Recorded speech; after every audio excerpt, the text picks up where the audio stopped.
Itu rata-rata 200. Iya Mas Umar. 250 ton. Iya Mas. Sedang Kota satu 30. Kalau bisa tinggi cukup. Nah, ini kan ini berapaan dari sini berapa bulan yang bisa habis fluktuasinya.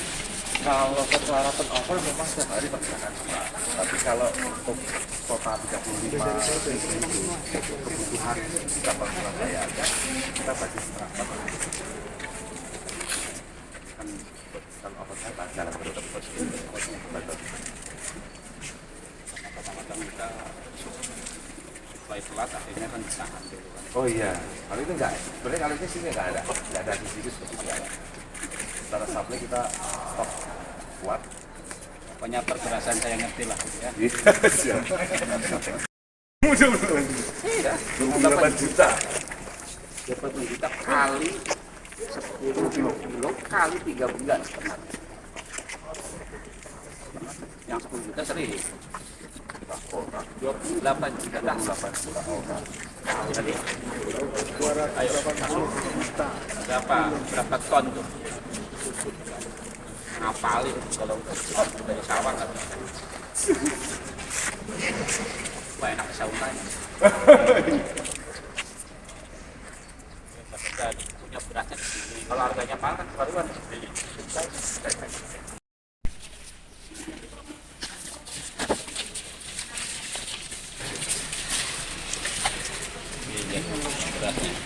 masaknya mana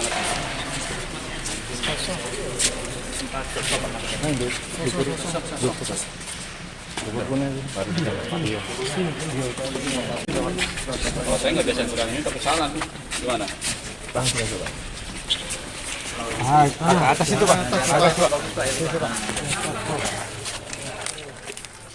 Dalam Bapak. Dalam. Belakangnya ditutup Pak. Belakangnya bawah. Ya. Nah. Ya. banyakan ini masukin lagi mana Enggak apa-apa nanti. Ada tampaknya mana tampaknya?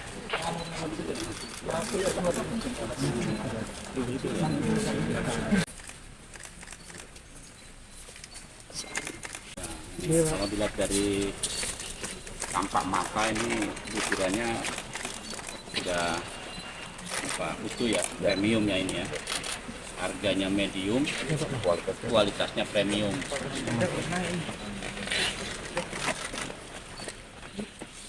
Oke, jadi ini acak ini nggak disiapkan ya. Jadi karena di siklus masuknya in outnya itu cepat maka nggak ada yang beras yang cukup ya. Nanti bapak ada nggak beras yang paling lama di sini berapa?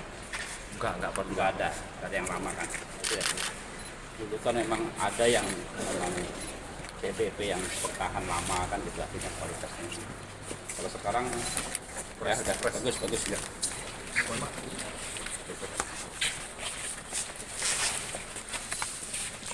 Kota Surabaya dan di Larangan Sidoarjo, kemudian kita lihat sebetulnya bahwa tadi kan kesimpulannya sebetulnya jangan dikhawatirkan stok beras itu cukup. Nih, saya sudah ngecek dan tadi diskusi panjang dengan pimpinan dari Bulog ya, untuk di Divre Jawa Timur itu total beras yang ada sekitar 135.000 ton ya, di 40 gudang yang ada tersebar di Jawa Timur di 13 cabang ya.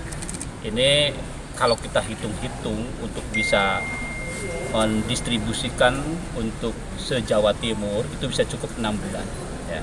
Artinya berasnya cukup dan di sini sendiri ada 35.000 dan setiap hari turnovernya sangat tinggi, berarti terdistribusi ke pasar-pasar maupun pasar tradisional maupun pasar modern, retail modern. Nah, kemudian untuk yang bantuan beras itu berbeda lagi sumbernya, bukan yang ini. Sudah ada alokasinya yang masuk lagi dan ini terus masuk. Jadi stok Jawa Timur tidak berkurang. Nah, tinggal bagaimana caranya supaya peran Bulog itu untuk bisa mensuplai dengan harga yang sesuai dengan HET-nya mendekati itu bisa tersuplai dengan baik. Tadi dengan kios TPID-nya, pasar tradisionalnya, dan juga sekarang sudah bisa masuk ke pasar retail modern ya. Retail modern itu harganya pasti ya di Superindo, di supermarket itu pasti ya HET bahkan di bawah. Ini berharap bahwa kalau stoknya banyak itu akan bisa mempengaruhi pasar bahwa sebetulnya harga tidak bisa harus tinggi. Berikutnya adalah kita menjelang bulan puasa Ramadan dan Lebaran. Kita diuntungkan dengan pertama pergeseran dari Lebaran puasa ini kan maju ya, dan itu bertepatan dengan masa panen raya ya, bulan Maret dan puncaknya di bulan April. Maka sesungguhnya ini diuntungkan dan pasti stok berlimpah dari masyarakat petani juga banyak. Mestinya kalau normalnya itu pasti harga akan stabil. Naik ya pasti karena ada lonjakan seperti itu. Tapi karena stok berlimpah maka akan turun. Dan kita juga ada faktor ya kenapa kita 3,2 juta ton itu sebetulnya surplus, tetapi beras kita itu kan dibutuhkan provinsi lain. Kita harus berbagi juga. Ya. Ada 20 provinsi lain yang membutuhkan. Jadi harus kita juga memberikan dukungan kepada secara nasional kontribusi kita. Kemudian yang paling penting adalah kalau sudah stoknya banyak, bagaimana tadi alur mata rantai distribusinya dari sini ke agen ke distributor yang lebih rendah gitu kan, supaya tidak ada terjadi. Dan satu hal lagi bahwa tadi sudah saya sampaikan, walaupun harga kering gilingnya ya di Jawa Timur itu tinggi di antara Pulau Jawa, hampir 7.000 sekarang ya. Bulog pun nggak sanggup kalau membeli sampai 7.000 sebetulnya. Tetapi coba cek harga masing-masing provinsi. Tetap Jawa Timur yang termurah untuk beras premiumnya maupun mediumnya.